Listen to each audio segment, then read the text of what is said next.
the Linux kernel. In this nugget, we're going to continue our discussion of the Linux kernel. We'll learn how to customize a kernel, and then we'll go through the necessary steps to compile and install the kernel from source code. Now, if you're going to follow along with this nugget, you should allow a good bit of time, especially if you have an older processor. Because even though the video will only be 25 or 30 minutes long, I'm going to pause the video a number of times while the actual compiling is taking place. Alright, so let's get to it. Alright, so the process of configuring, compiling, and installing a custom kernel requires that we have the source code for the kernel on our system. Alright, but more than that, it requires that we have a set of tools available to us so that we can do this whole process. Okay, we need the kernel source code, but we also need some libraries, we need a C language compiler, and so on. And this is a list of the required RPMs, the packages that you have to have on your system so that you can follow along and do what I'm going to do in this nugget.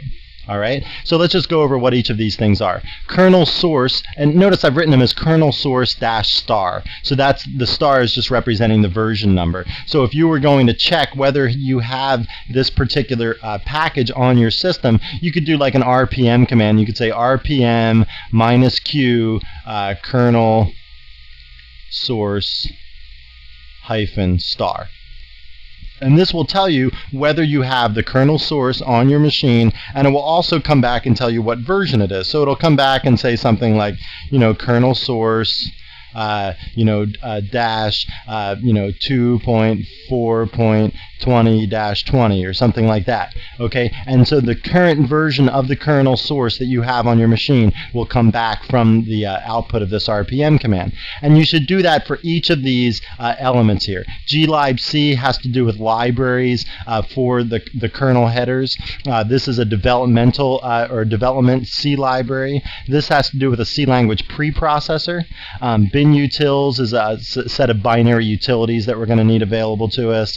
GCC is the GNU C compiler. TCL and TK, these are both scripting languages that we need to run the particular configuration utility that I'm going to show you how to run in this nugget. Okay, so this is the set of RPMs that you need installed on your system, and now what we'll do is we'll go out to the Linux screen and we'll start the process of configuring, compiling, and installing our custom kernel. Now we're going to walk through the necessary steps to customize, compile, and install our customized kernel. Okay, so sometimes you'll see the process of compiling and installing a kernel called building a kernel. Same difference, different words, same meaning. Okay, you can see also here I'm working on the Nugget Rescue machine again. This was the machine I used for the Linux Rescue video a few videos ago, and I just moved to this machine because since I already upgraded the kernel on the Nugget machine, I didn't want to mess with that, and so I'm just moved over to this machine to do the customization here. Alright, so remember, now the first thing you have to make sure of when you're doing any of this customization of a kernel and so on is make sure you've got a boot disk with an emergency boot disk with your current kernel version on it. Okay, so you can always get in there, get into rescue mode and fix things if need be. Alright, so if you don't have that, remember the command from a couple from that Linux Rescue video again called make boot disk. Okay, so make sure you've got a current boot disk, and you can make one with that command if you don't have one on hand already. Okay, and remember, you've got to check for the various packages on your system, and here we're going to check to make sure we have the kernel source package. You can see I'm working with the kernel source 2.4.18-14. That's the same kernel that I'm running on this particular machine, on this Nugget Rescue machine. But whatever I do in this video, you can do on the 2.4.20 kernel or the 2.4.19 kernel or pretty much any other kernel at all. Okay, so if you go back too far, like 2.0 or 2.2 kernels, then you'll start to see differences in the interfaces and things like that. But if you'll be able to follow along perfectly well for any of the 2.4 kernels.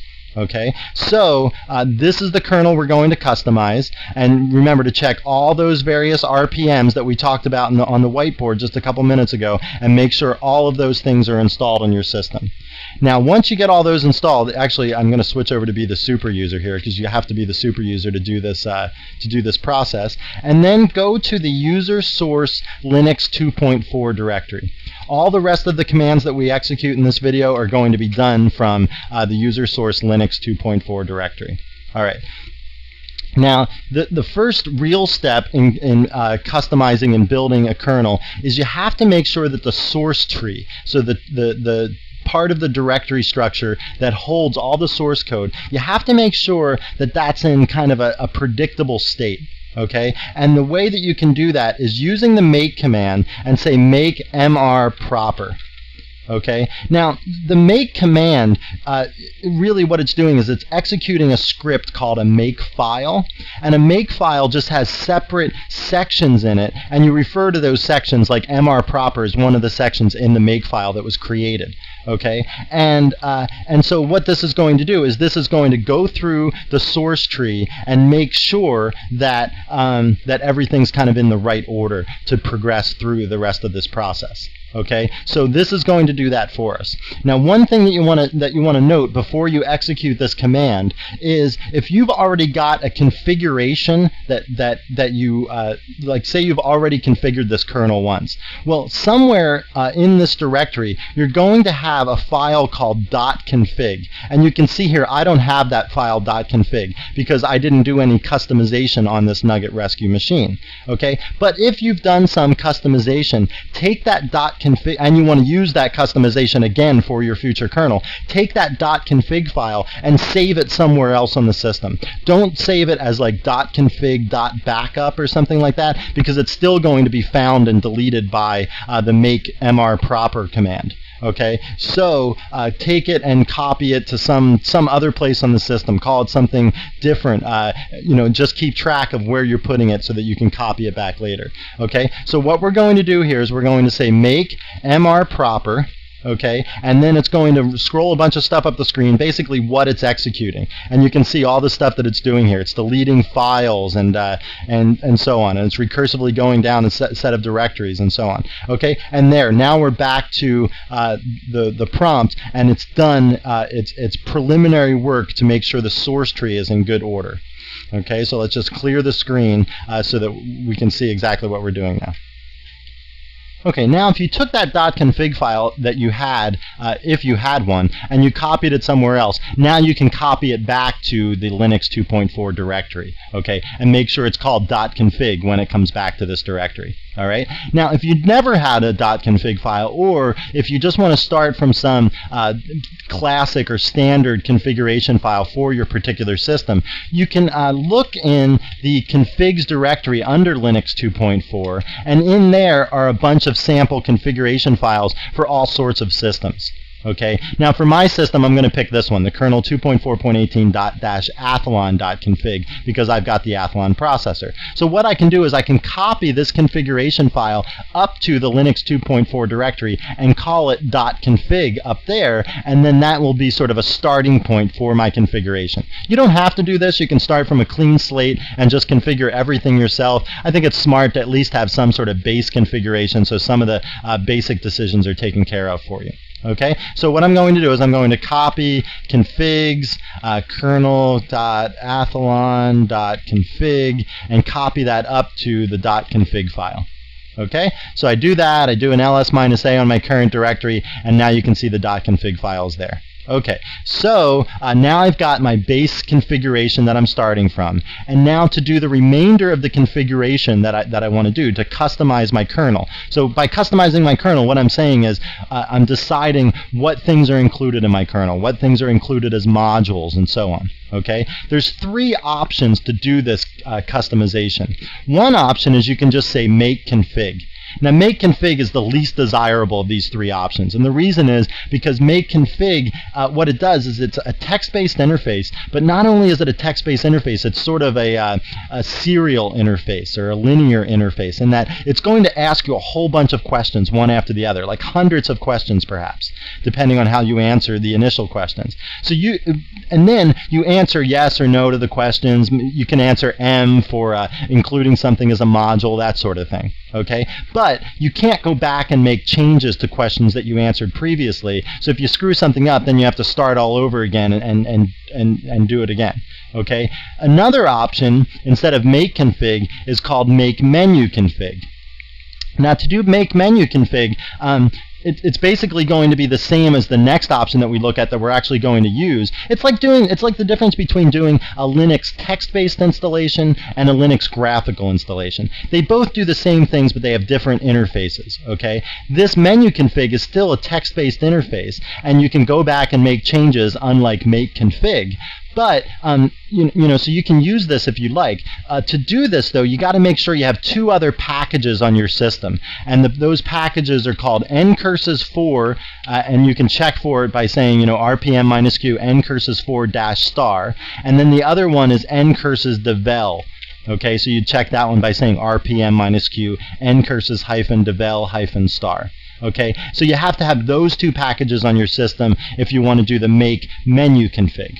All right. If you want to do this one, though, make xconfig, you just need the packages that I told you about at the very beginning. Okay. Namely, the special ones are the TK and the TCL, the TCL packages, which are scripting languages that the xconfig program here uses to let us configure the kernel. Okay, so this is the one that we're going to use to do the configuration, and if you look in the Red Hat manuals, this is the one that they suggest that you use to do the configuration, so I'm just going to stick with their suggestion. I'm going to assume that they know more than I do, okay, and I'm going to obey their suggestion there. So I'm going to hit enter here, and now we get into the make xconfig screen. You'll see a window pop up here, and it's going to have all the various subjects or categories that we can configure our computer into, okay, that we can configure for our kernel. And there's the window.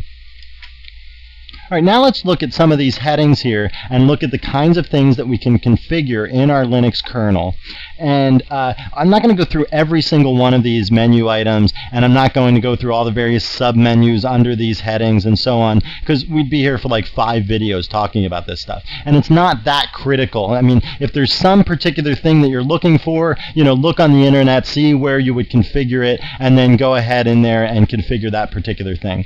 The nice thing is, if you want to browse around here to see what all these things are, most of these headings, when you click on the button, underneath there has a pretty good help screen explaining to you what the various modules are that you're deciding about, whether you're including them or excluding them and so on. Okay, let's look at, like I said, the most important ones. The first one here is code maturity level options. Now that one, when we click on that box, we get this window popping up, and now we can choose whether we want to yes include or no not include developmental or incomplete code and drivers for our system. So what this is saying is, do you want to be asked about drivers or code that is not deemed stable yet? It's in the development stage, or it's in an incomplete stage, it's not tested yet, that sort of thing. Okay, normally here you would say no. All right, and that's what I'm going to say.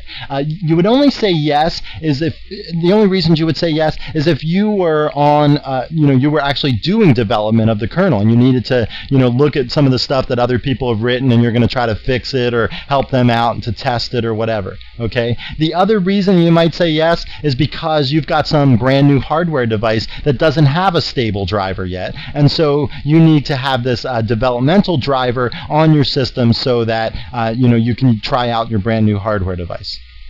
Okay, that's the sort of reasons you would say yes. Otherwise, you should just say no. And like I said, there's these help screens under each of these options, and you can click on help, and you get a pretty detailed explanation of what answering yes and no, the ramifications of answering yes and no.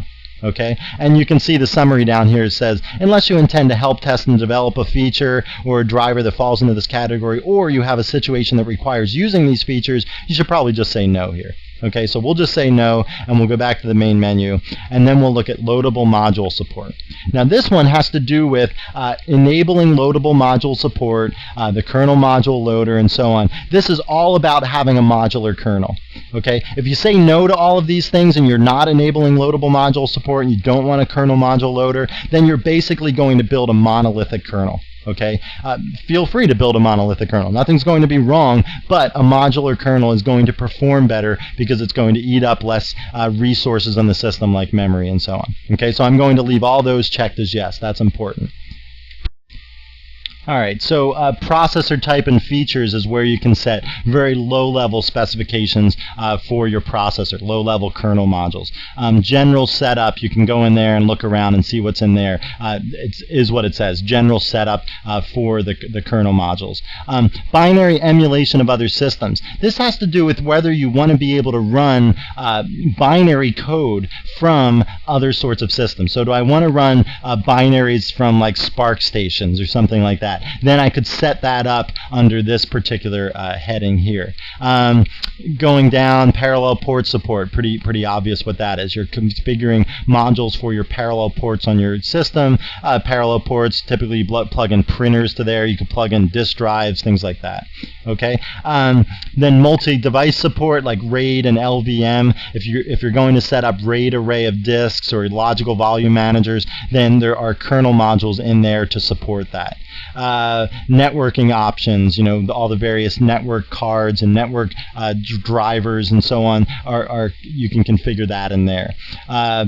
ATA IDE support for other kinds of disk drives other than SCSI disks. So even though the primary, let me click on that one. Even though the primary disk on my system is a SCSI disk, I would still say yes here that I want to include support for these other kinds of disks like IDE disks because in the future I might add another disk to my system and then I can add an IDE disk and I'll have the support already there to build in. When you go to configure your kernel, make sure that you think a little bit ahead here. Okay, don't configure a kernel that is specific to your system as it stands now. All right, because you might add on other hardware, things like that, and so you want to make sure you have some flexibility in the kernel. All right, we go down here, there's amateur radio support. You can set up your Linux computer to interact with amateur radios. Okay, so if you're going to do that, but again, that's a very specific option and one that 99.9% of the people that use Linux do not need to worry about. Okay, infrared support for infrared networking, like wireless networking. Okay, there's support in there for that.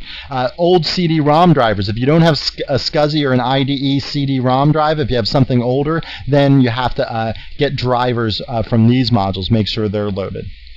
Okay, and so on. You can go down here, and like I said, most of these make sense, and most of these, the heading tells you what they're about, and most of them have good help files underneath of them, so you can see exactly what the ramifications of your decision are. Okay, when you get through configuring all of these things, then make sure you come over here and say Save and Exit. Okay, and now it's saying the end of Linux kernel configuration. Check the top level makefile for additional configuration. Next, you must run the make dep command. Okay, so we're going to say OK, and now we're back to our prompt, and now what we're going to do is move on and issue that make dep command like they just told us.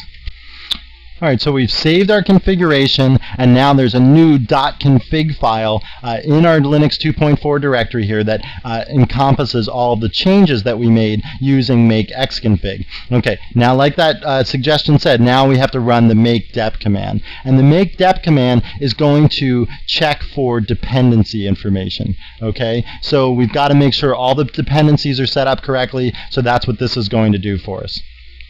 Alright, so it's going to go through, tell us what it's running, and all of this output is not necessary to go through line by line. If you want to capture all of this and see what it says, you can pipe all this stuff out to a file and capture it all if you want to see it line by line and see what's going on. Most of the time I just let this run, and then if there's errors, you can always go back and execute these commands again and pause the screen or pipe the output to a file so that you can see exactly what's going on. I'm just going to pause the video until this dependency information is all done.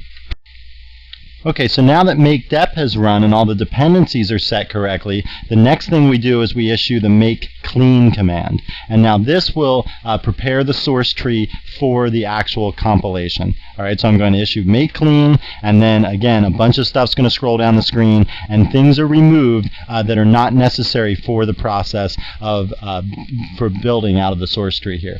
Okay, now that we've done that, now what we want to do is we want to talk about just a special sort of customization that you can do to the name of the kernel file that you create.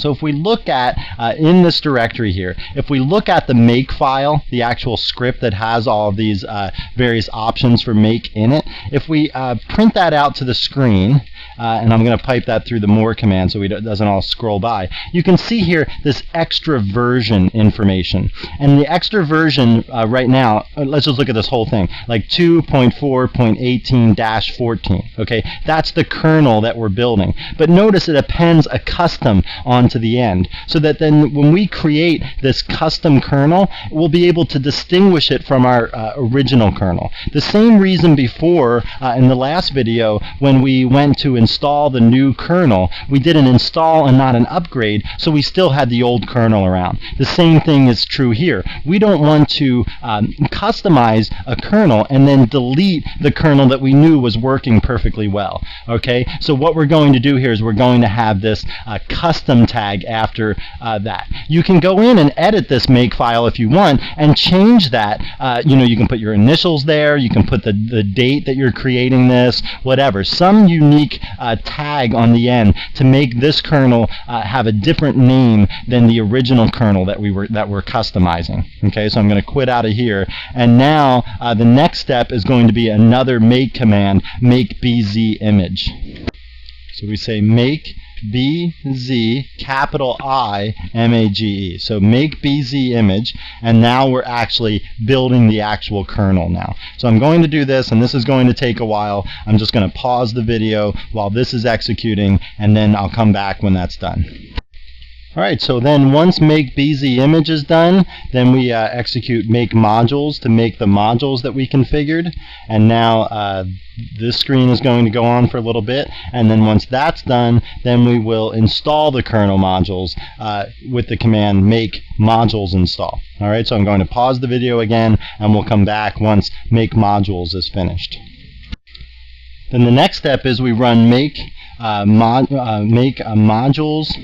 install, and this is actually installing the kernel modules. Even if you didn't build any, you still run this command. Okay, just to give you an idea here, the amount of time that's elapsing that I'm pausing on the video varies from processor to processor. Depends how fast your processor is, how much memory you have. Compiling is a pretty computationally intensive process, and there's a lot of work to be done, a lot of files to be operated on, and so on. So I can't give you an estimate and say, okay, it's going to take 15 minutes on your machine or 30 minutes or whatever. It's somewhere in that range. Certainly if you're using an old machine like an actual 386 processor, some of these compilations could take an hour or more to accomplish. Alright, so I'm going to hit make modules install now, again pausing the video until this is finished, and then we'll come back and we're almost done.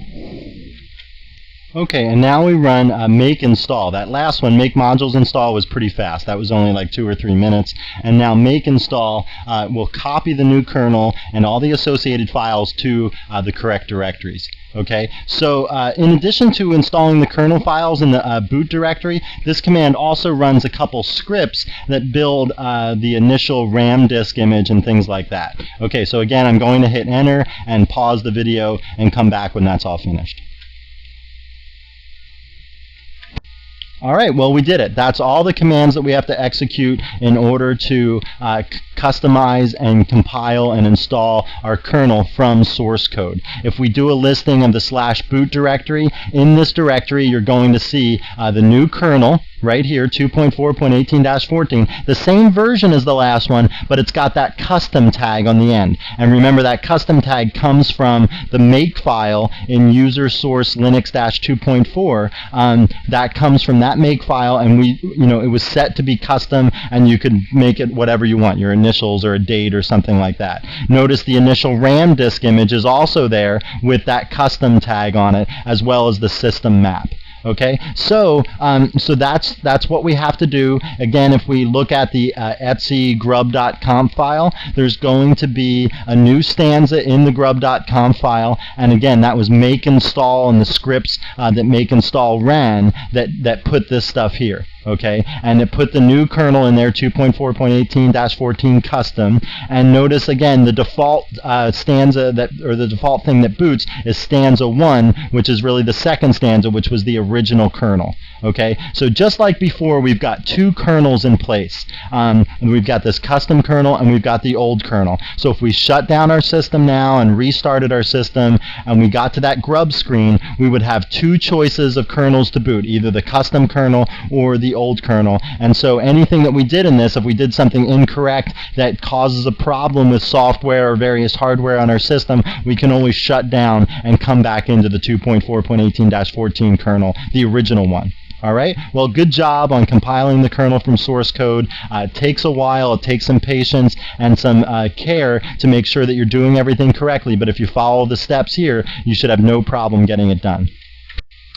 All right, well, it's time to wrap up our second nugget on the Linux kernel. And in this nugget, we went over the required tools so that we can customize and compile the Linux kernel from source code. I gave you that whole list at the beginning on the whiteboard of the GNU C compiler and the C preprocessor and the Tickle, the scripting language and things like that. All those things have to be installed to follow along and actually execute what I did in this nugget.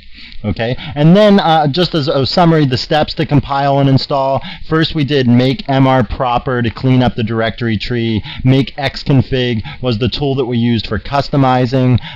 Then make dep made the dependency information. Make clean cleaned up the directory before the actual build process. Make bz image was actually building the kernel. Make modules is what we used to build the modules that we configured. And then make modules install actually installed the kernel modules. And finally, make install is what copied the new kernel and the associated files to the correct place, and then it also ran a couple scripts that created the initial RAM disk image and altered grub.conf. Okay? If you run into problems with this process, refer to, I think it's Appendix A of the Red Hat 8.0 manual. If you're using Red Hat 9, look in the appendix of that manual for under building a custom kernel. And you'll see the same steps they follow there, and they also give some ideas on how to go about troubleshooting problems if you have them during this process. All right, well, I hope you found this nugget informative, and thanks again for watching.